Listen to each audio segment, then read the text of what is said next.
શ્રીનાથ કિયા VIP road Surat દ્વારા national road safety week 2024ની ઉજવણી કરવામાં આવી હતી। રાહતદારી લોકોને ગુલાબ આપી નિયમો સમજાવવામાં આવ્યા હતા।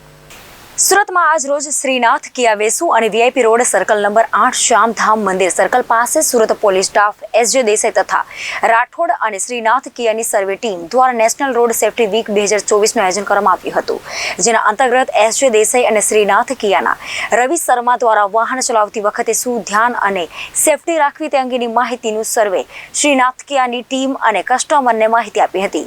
ત્યારબાદ વીઆઈપી સર્કલ ખાતે ગુલાબના ફૂલ દ્વારા જે વાહન ચલાવનાર ચાલક રોડ સેફટીના નિયમોનું પાલન કરતા હતા તેઓને ગુલાબ આપી સન્માન કર્યું હતું। ટુ વ્હીલર ચાલકને ઉત્તરાયણ મકર સંક્રાંતિ નિમિત્તે અકસ્માત રોકવા અંગે માહિતગાર કર્યા હતા। આ કાર્યક્રમને સફળ બનાવવા માટે આ ટ્રસ્ટીઓ, પોલીસ સ્ટાફ તથા સર્કલ પરના ટીઆરબી અધિકારીઓ અને શ્રીનાથજી અને સર્વે ટીમે સારી રીતે મહેનત કરી આયોજન પાર પાડ્યું હતું। નમસ્કાર સુરત, આજે અમારું શ્રીનાથ કિયા અને આપણે શ્રી શ્યામધામ મંદિરના રોડ નંબર 8ના સ્ટાફ સાથે મળીને અમે રોડ સેફટી વીક આજે અમે કર્યું છે અને જેના કારણે લોકોમાં જાગૃતિ આવે, નિયમોનું પાલન કરે, મોબાઈલનો ઉપયોગ ટ્રાફિકના દરમિયાન અને વાહન ચલાવતી દરમિયાન ન કરે તેવો અમે આગ્રહ રાખીને આજે અમારા સ્ટાફ મેમ્બરો સાથે અને પોલીસ લોકોના સાથ સહકાર સાથે અમે આજે આયોજન કર્યું છે અને એ બદલ અમારા આખા સ્ટાફ અને पुलिस कर्मियों ने हमें आभार मानिए। Thank you so much.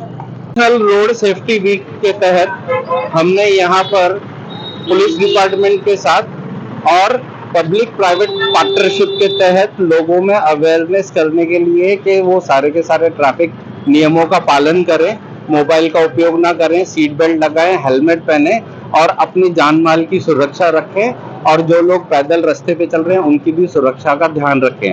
इसी के लिए हमने national road safety week celebrate किया है, जहां पर हम लोगों को ये गुलाब का फूल देके धन्यवाद कर रहे हैं रोडों का नियम पालन करने के लिए। उत्तरायण है तो क्या कहेंगे, किस तरह से लोगों को अपनी सेफ्टी रखनी चाहिए? उत्तरायण का लोगों को ऐसे सेफ्टी रखनी चाहिए कि गाड़ी चलाते वक्त मोबाइल का उपयोग नहीं करना चाहिए, हेलमेट पहनना चाहिए, सीट बेल्ट लगानी चाहिए और पहले जो रोड पे लोग चल रहे हैं उनको क्रॉस करना चाहिए, ब्रेकिंग का ध्यान रखना चाहिए और सिग्नल का ध्यान रखना चाहिए। ऐसे करके लोगों को अपनी सुरक्षा और सभी की सुरक्षा का पालन करना चाहिए। जो पतंग का मांझा है उसका जो विदेशी मांझा है जिससे के गला कटता है उसका उपयोग ना करें, ताकि सारे के सारे सूरत के जो नागरिक है वो सुरक्षित रहें। हमारा यही औचित्य है।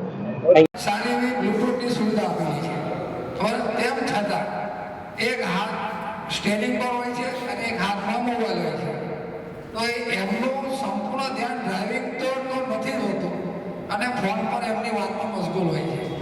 પછી કંઈક અમે રોકીએ કે ભાઈ તમે ચાલુ ગાડી પર વાત કરો છો તો અમને એવો જવાબ આપે, સાહેબ ઇમરજન્સી કોલ હતો, મારે હોસ્પિટલનું કામ છે કે મારે ઓફિસનું કામ છે।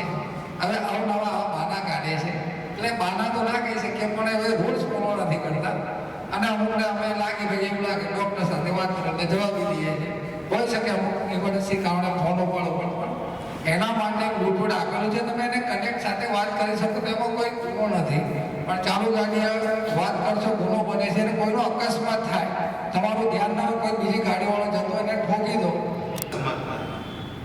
અમારા લોકોનો અનુભવ છે, હવે તપાસો કરી એ બાબતે બી અમને અનુભવ છે। અકસ્માત થવાનું ઓનલી એક જ કારણ હોય, આપની બેદરકારી। કોઈ તો આપ મોબાઈલ પર યુઝ કરતા હોય, આપનું ધ્યાન બીજે ગયું હોય તો જ અકસ્માત થાય। તો એ બાબતે આપને મારી એક વિનંતી છે, આપના ટચમાં કોઈ બી લોક આવે એમને એક સલાહ આપવી, આપ વિકલ્પ ચલાવો ત્યારે આપનું પૂરું ધ્યાન વિકલ્પ પર ડ્રાઇવિંગ પર હોવું જોઈએ, જેથી કરીને આપને અથવા બીજા કોઈ બી હાનિ નુકસાન પહોંચે નહીં। આ સિવાય બીજું કંઈ વધારે કહેવાનું મારે રહેતું નથી। આપ સૌ અનુભવી છો, સમજુ છો, ત્યારે તો આપ સૌ આ જગ્યા પર પહોંચી શક્યા છો। અમને આમંત્રિત કર્યા એ બદલ આપ સૌનો બહુ બહુ આભાર, હૃદયથી આભાર। Thank you. Reporter Arvind Rathod, Janadesh news, Surat.